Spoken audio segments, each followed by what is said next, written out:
एक राजा को 4 रानियां थीं। उसकी पहली रानी इतनी सुंदर थी कि वह उसे सिर्फ देखता रहता था। राजा की दूसरी रानी भी कम ना थी। वह इतनी सुंदर थी कि वह हमेशा उसे पास में लेकर बैठता था।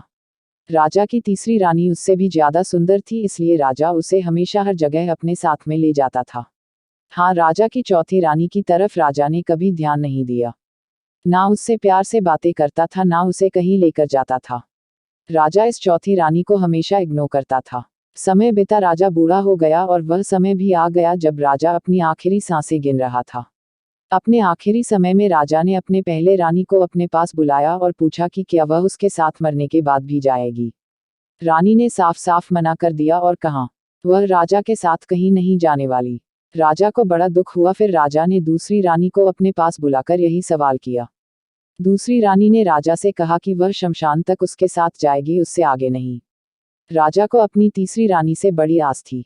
उसने तीसरी रानी को भी जब यही सवाल किया तो तीसरी रानी ने कहा कि वह राजा के मरने के बाद किसी और के साथ चली जाएगी। राजा अपनी तीनों रानियों का जवाब सुनकर बड़ा दुखी था और सोच रहा था कि जिनके पीछे उसने अपनी सारी जिंदगी लगा दी वही उसका साथ देने के लिए तैयार नहीं है, तो चौथी रानी जिसे उसने कभी महत्व नहीं दिया वह क्या साथ देगी। चौथी रानी खुद ही राजा के पास आए और राजा के बिना पूछे ही उससे कहने लगी कि वह हर उस जगह जाएगी जहां राजा जाएगा।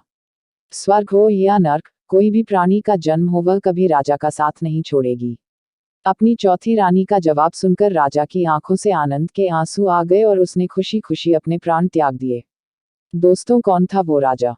कौन थी वो 3 रानियां जिन्होंने राजा को आखिरी समय में ठुकरा दिया? और कौन थी वह चौथी रानी जिसने इतना ठुकराए जाने के बाद भी राजा का साथ अंतिम समय तक दिया? राजा कोई और नहीं, हम स्वयं हैं। पहली रानी हमारा शरीर है जो मृत्यु होते ही हमारा साथ छोड़ देता है। दूसरी रानी हमारा परिवार, रिश्तेदार या समाज जो शमशान भूमि तक साथ देता है। तीसरी रानी जो मृत्यु के तुरंत बाद किसी और के साथ चली जाती है, वो हमारा धन प्रॉपर्टी है। अब सोचिए चौथी रानी कौन होगी जो हमेशा हमारे साथ जाएगी और जिसको हम कभी महत्व नहीं देते। वो रानी है सद्भावना और निस्वार्थ भाव से किए गए पुण्य कर्म।